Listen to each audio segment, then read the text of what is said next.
Well, let's go now to a flashback, a recap of stories that made headlines during the week. We begin on Monday with President Bola Tinubu's meeting with acting service chiefs and the Inspector General of Police in Abuja, the nation's capital. The Commander-in-Chief of Nigeria's armed forces tasked the nation's security chiefs to collaborate in tackling the security challenges confronting the country. The service chiefs arrived for their first meeting with the Commander-in-Chief of the Armed Forces. They are led by the National Security Advisor, Nuhu Ribadu. This kind of meeting is usually to give the President a comprehensive status brief of the security situation in the country and also receive fresh directives on how to tackle emerging threats to national security. Matters of security at this level are usually classified and behind closed doors, but the National Security Advisor briefs State House correspondents on the outcome. We believe that the choice he made is the right one, the correct one, and we know what he wants for this country. We are going to work tirelessly to ensure that we accomplish that objective of securing our country, establishing peace, stability, and let's get our lives back. He gave us the assurance that he is with us 100%. He told us that we must work as a team and there is a work to be done. He will expect us to deliver where we are today. And you can see already things are improving in our country. If you see the record of crimes and activities of the criminals, it's going down. It will continue to go down. Again, the President re-emphasized the need for security agencies to work together and stop the unhealthy rivalry that has only succeeded in worsening the country's security challenges. The task ahead of the new service chiefs will be daunting as they set out to quell insurgency, end the farmer herders conflict, banditry, kidnapping for ransom, and other violent crimes. The week under review continued on Tuesday with the emergence of principal officers of the 10th National Assembly. President of the Senate, Godswill Akpabio, announced names of the principal officers of the Senate at plenary.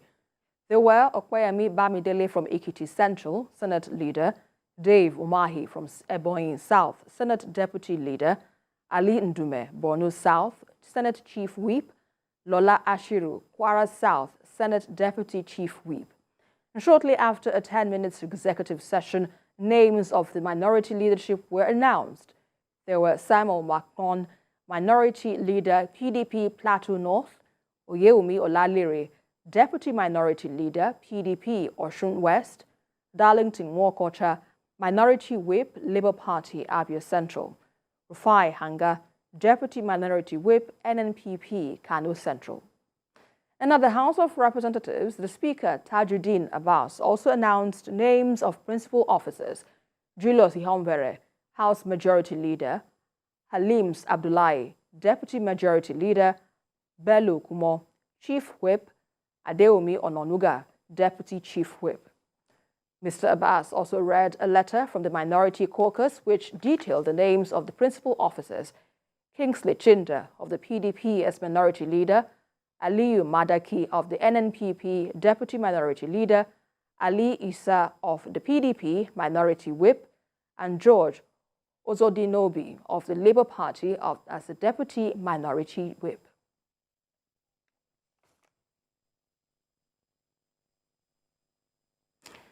And let's flash you back to Wednesday when President Bola Tinubu opened and closed his defense in the petition filed by the People's Democratic Party and Labour Party against his victory in the last presidential election.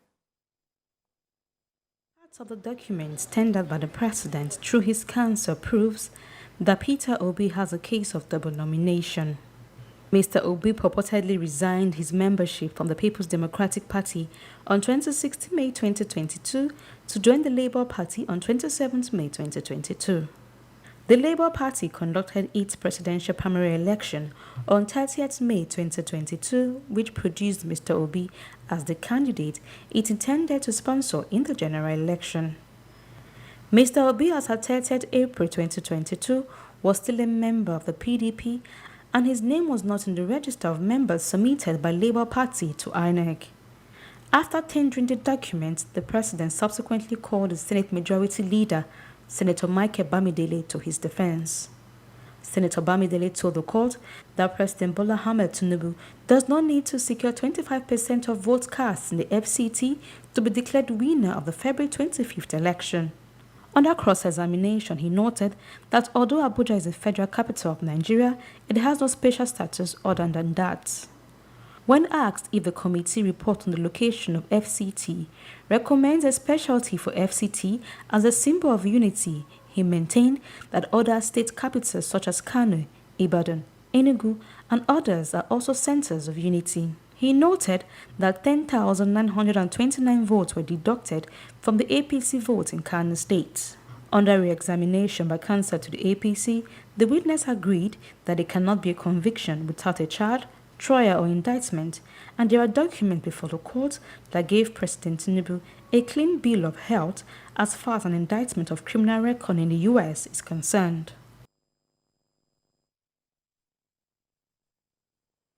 And on Thursday, President Bola Tinubu signed 4 executive orders to curb arbitrary taxation policy in the country. One of the signed orders suspended the 5% excise tax on telecommunication services, as well as the excise duties escalation on locally manufactured products. The special advisor to the president on special duties, communication and strategy, Dele Alake, announced the development to State House correspondents at the presidential villa. Excellency President Bola Ahmed Tinubu promised to address business-unfriendly fiscal policy measures and multiplicity of taxes. Consequently, President Bola Tinubu, in fidelity to the pledge to put Nigerians at the center of government policies, has signed the following executive orders. Executive Order 1, the Finance Act, Effective Date Variation Order 2023, has now deferred the commencement date of the changes contained in the Act from May 28, 2023 to September 1, 2023. This is to ensure adherence to the 90 days minimum advance notice for tax changes as contained in the 2017 National Tax Policy. And that same day, the Independent National Electoral Commission filed a 6-count charge against the suspended resident electoral commissioner for Adamawa State, Hudu Ari, at the State High Court in Yola. In a statement by the Chairman, Information and Voter Education for INEC, Festus Okoye, the decision was reached at the Commission's weekly meeting to discuss the progress with the prosecution of electoral offenders, among other issues. The Commission had earlier confirmed the receipt of the case files from the police following the conclusion of investigation into the alleged electoral offences by Mr. Ari. The statement disclosed that the court fixed 12th of July for the commencement of the trial. Mr. Ari had announced results for the governorship election in the state in place of the returning officer. And finally, in the week under review, President Bola Tinubu on Friday approved the establishment of a presidential committee on fiscal policy and tax reforms. The committee will be chaired by the fiscal policy partner Taiwo Oyedele.